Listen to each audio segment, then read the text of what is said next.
Hello students, Kumar study circle में आप सबका स्वागत है। एडीईओ परीक्षा को आगे बढ़ाते हुए देखते हुए हम लोग चलेंगे ग्रामीण विकास योजनाओं में बैंकों की भूमिका। जो आपका टॉपिक है उसमें ग्रामीण विकास योजनाओं में बैंकों की क्या भूमिका है, इस पर आज हम लोग परिचर्चा करने वाले हैं। तो चलिए देर न करते हुए एक एक चीज को हम लोग देखने की कोशिश करते हैं। तो ग्रामीण विकास की वहां जहां तक बात है, तो ग्रामीण विकास योजनाओं के क्रियान्वयन में बैंक महत्वपूर्ण भूमिका निभाते हैं।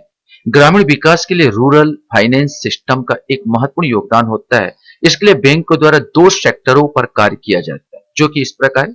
एक असंगठित क्षेत्र के लिए कार्य, अर्थात इसमें संगठन नहीं पाया जाता, जैसे स्थानीय मजदूर, भूस्वामी, व्यवसायी, इस प्रकार। और दूसरा संगठित क्षेत्र के लिए कार्य, इसमें शामिल है सहकारी बैंक, वाणिज्यिक बैंक और क्षेत्रीय ग्रामीण बैंक। और इन्हीं को देखते हुए बैंकों का राष्ट्रीयकरण भी किया गया था। और अब ये बैंकों का जो राष्ट्रीयकरण दूरगामी परिणाम हुआ, ये ग्रामीण विकास को जोड़ने के लिए ग्रामीण विकास से संबंधित। 1969 में बैंकों का राष्ट्रीयकरण भारतीय अर्थव्यवस्था के इतिहास की महत्वपूर्ण घटना है। इससे पहले ग्रामीण क्षेत्र में हमारी अर्थव्यवस्था पूर्णतः उपेक्षित हिस्सा था, क्योंकि जो बैंक निजीकरण जब हुआ तो बैंक लाभ, केवल अपना लाभ देखता था। और लाभ देखने के कारण वो ग्राम में लगाता ही नहीं था, ना कोई शाखाएं थी, ना लोन देता था। यहाँ पर वो जो जितना देता था वो व्यवसायी वर्ग लोगों को दिया करता था या बड़े व्यापारी को दे देता था, जिससे ग्रामीण की उन्नति नहीं हो रही थी। और इसी कारण भारत में बैंकों का राष्ट्रीयकरण करने का मजबूर हुआ गवर्नमेंट, और बैंकों का राष्ट्रीयकरण हुआ। उद्देश्य था आर्थिक विकेंद्रीकरण, समाजवादी राज की स्थापना, क्षेत्रीय असंतुलन को दूर करना।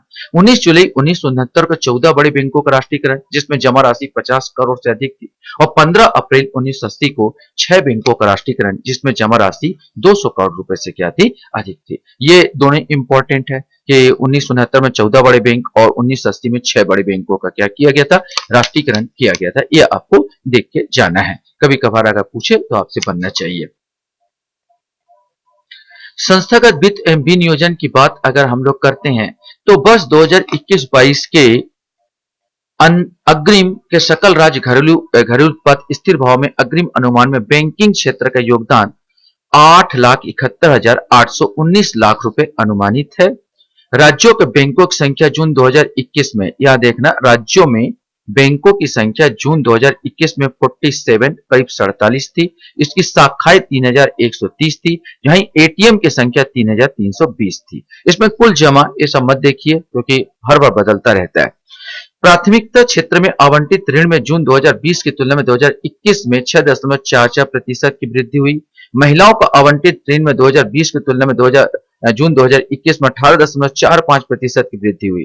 प्रधानमंत्री जन धन योजना 28 अगस्त 2014 को, ये इंपॉर्टेंट है, जन धन योजना कब प्रारंभ हुई, तो ये 28 अगस्त 2014 को प्रारंभ हुई थी। और 5 जनवरी 2022 की स्थिति में करीब इसमें 44 करोड़ 32,71,252 खाते जुड़ चुके थे या बन चुके थे यहां पर। तो ये अपडेट होता रहता है, जब आपका परीक्षा होगा तो एक बार जरूर अपडेट करके इसमें आप देख लेंगे। यहां पर ग्रामीण आधारभूत सुविधा विकास निधि अंतर्गत नाबार्ड द्वारा छत्तीसगढ़ राज्य को 2020-21 के दौरान 1,432 करोड़ रुपए का ऋण स्वीकृत की गई थी। और वर्तमान प्रदेश में कुल 2,058 प्राथमिक कृषि साख सहकारी समिति कार्यरत। ये इंपॉर्टेंट है, ये वाला कि वर्तमान प्रदेश में कुल 2,058 प्राथमिक कृषि साख सहकारी समिति कार्यरत है।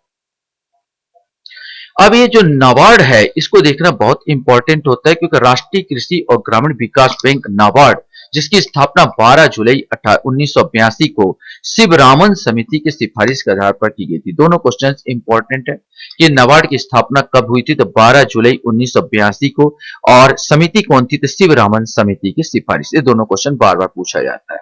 नाबार्ड को रिजर्व बैंक के अधीन कृषि साख विकास, ग्रामीण आयोजन, साख विक्रय, कृषि पुनर्वित्तीय विकास निगम कार्यों को सौंपा गया। इसका मुख्यालय मुंबई महाराष्ट्र में है। कार्य तो आप जानते हैं, कृषि का विकास ही मेन इसका कार्य। नाबार्ड की स्थापना भारत सरकार द्वारा एक विकास बैंक के रूप में की गई। इसे कृषि, लघु उद्योग, कुटीर व ग्रामोद्योग, हस्तशिल्प और अन्य ग्रामीण शिल्पों के विकास से ऋण सुगम कार्य के लिए दिया जाता है या देती है। ये कृषि में, लघु उद्योग में, कुटीर उद्योग में ये ऋण प्रदान करती वाली संस्था है। राज्यों को अभी तक क्या ऋण दिया है, तो यहां पर अपन देखते हैं 2020-21 में राज्य में कुल स्वीकृत 1432 करोड़ रुपए का इसे ऋण स्वीकार किया गया है। 2020-21 में चालू परियोजनाओं क्रियान्वयन के लिए 921.98 करोड़ रुपए वितरित किए गए हैं। 2021-22 के दौरान दिसंबर 2021 तक नाबार्ड द्वारा कृषि उत्पादन ऋण हेतु 2,725 करोड़ रुपए का निवेश ऋण हेतु 283 करोड़ रुपए की सहायता दी गई है। मार्कफेड के सहायक खरीफ विपणन वर्ष 2021-22 हेतु धान की अधिप्राप्ति के लिए रुपए 7,000 करोड़ का ऋण यहां पर स्वीकृत किया गया है। नाबार्ड आधारभूत विकास सहायता नाबार्ड द्वारा छत्तीसगढ़ प्रधानमंत्री ग्रामीण आवास योजना 2018-19 के अंतर्गत 3 लाख ग्रामीण घरों का निर्माण के लिए छत्तीसगढ़ सरल हाउसिंग कॉर्पोरेशन लिमिटेड को 792.44 करोड़ रुपए का ऋण वितरण किया गया है। स्वयं सहायता समूह बैंक लिंकेज कार्यक्रम नाबार्ड द्वारा छत्तीसगढ़ में 2020-21 के अंत तक 4,03,000 समूहों का गठन भी किया गया है।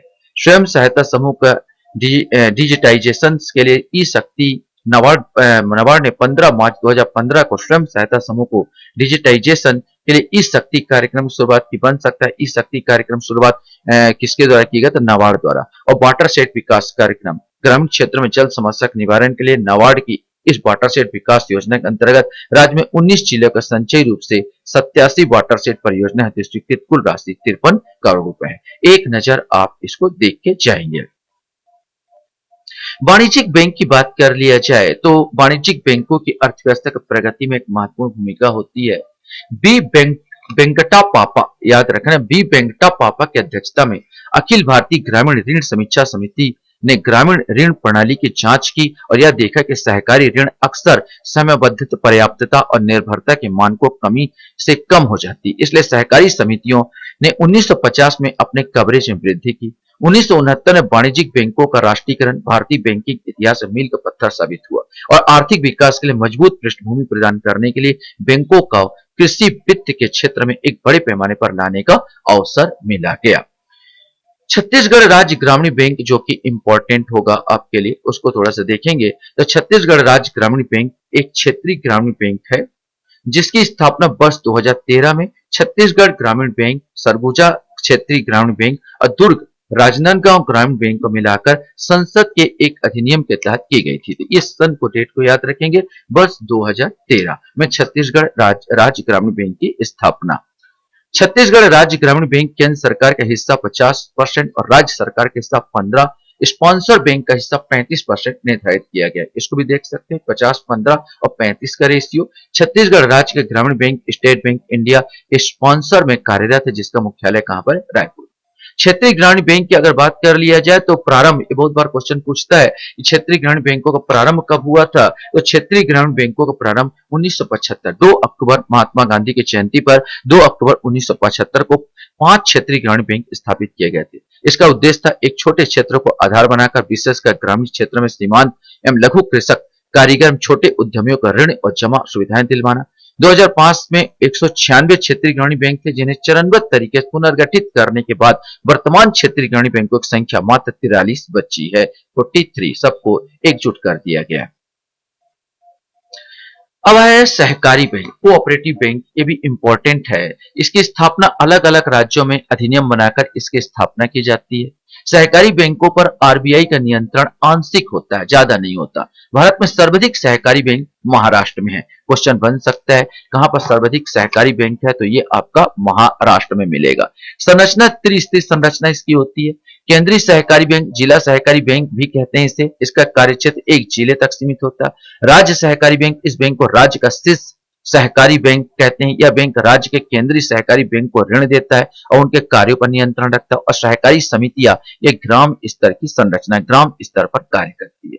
छत्तीसगढ़ में स्थित सहकारी संस्थाएं की अगर बात कर लिया जाए तो छत्तीसगढ़ राज्य सहकारी संघ मर्यादित, अपेक्स बैंक छत्तीसगढ़ राज्य सहकारी बैंक, मार्कफेड छत्तीसगढ़ राज्य विपणन सहकारी संघ और छत्तीसगढ़ राज्य लघु वनोपज सहकारी संघ ये कार्यरत है। लीड बैंक योजना पर थोड़ा सा टिप्पणी करते हैं तो 1969 में लीड बैंक या अग्रणी बैंक योजना लागू की गई। अग्रणी बैंक का प्राथमिक कार्य शाखाओं का तीव्र एवं विस्तार और ग्रामीण क्षेत्र में सरलतम पहुंच सुनिश्चित करना है। यह योजना बड़े पैमाने पर जमाओं की गतिशीलता तथा अर्थव्यवस्था कमजोर वर्गों को दिए जाने वाले ऋणों को बढ़ावा देने के उद्देश्य से ओतप्रोत रही। कुछ टिप्पणियों पर देख लेते हैं जिसमें प्रधानमंत्री जन धन योजना बहुत इंपॉर्टेंट है। प्रधानमंत्री जन धन योजना औपचारिक रूप से 28 अगस्त 2014 को आरंभ की गई थी। इस योजना के अंतर्गत सार्वभौमिक ऋण, बीमा और पेंशन के लिए हर घर के लिए कम से कम एक समान बैंकिंग खाते के साथ बैंकिंग सुविधाओं के लिए वित्तीय साक्षरता की परिकल्पना की गई है। 22/1/2022 की स्थिति में पहले प्रधानमंत्री जन धन योजना के अंतर्गत खोले गए कुल खातों की संख्या करीब 44 करोड़ 32 लाख 71,252 के आसपास यहां पर पहुंच चुकी है।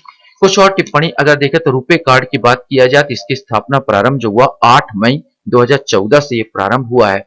उद्देश्य भारतीय बैंकों को काफी कम और सस्ती लागत पर कार्ड भुगतान सेवा प्रदान करना है। वित्तीय समावेशन अंतर्गत प्रत्येक ग्रामीण एवं गरीब को डेबिट कार्ड सुविधा प्रदान की जा रही है। छत्तीसगढ़ के लिए 22 जनवरी 2022 को तक छत्तीसगढ़ के प्रधानमंत्री जन धन योजना के तहत रुपे कार्ड जारी खाते 1 करोड़ 2 लाख, हमारे यहाँ पर करीब 2.5 करोड़ के आबादी जिसमें 1 करोड़ 2 लाख तो केवल रुपे कार्ड ही वितरित किए गए। मुद्रा योजना की बात कर लिया जाए तो मुद्रा योजना 8 अप्रैल 2015 को घोषित की गई। मुद्रा बैंक योजना के तहत छोटे उद्योगों एवं दुकानदारों को ऋण की सुविधा 3 चरणों में दी गई है। शिशु ऋण योजना कुटीर उद्योगों की शुरुआत के समय मुद्रा बैंक के तहत 50,000 के ऋण का प्रावधान है। किशोर ऋण योजना इसमें ऋण की राशि 50,000 से 5 लाख तक की जा सकती है और तरुण ऋण योजना इसमें 5 से 10 लाख तक ऋण लिया जा सकता है। इस प्रकार भारत में बैंकों का ग्रामीणों को देखते हुए, ग्रामीण उद्योगों को देखते हुए विकास कुटीर, विशेषकर कुटीर उद्योग, हस्तकरघा उद्योग विकास के लिए अहम योगदान दे रहा है। ये आपको बताना है और देना है। इसमें से कुछ ऑथेंटिक चीजों को ही आपको देख के जाना है। कुछ का जब भी कभी वैकेंसी निकले तो करंट चीजों को आप गूगल में सर्च करेंगे तो आसानी से मिल जाता है। उन चीजों को देख के आपको जाना, कुछ आंकड़े को ही यहाँ पर देख के जाना, बहुत ज्यादा नहीं। आशा करता हूँ ये वीडियो आपको अच्छा लगा होगा। वीडियो वॉच करने के लिए धन्यवाद। Thank you very much.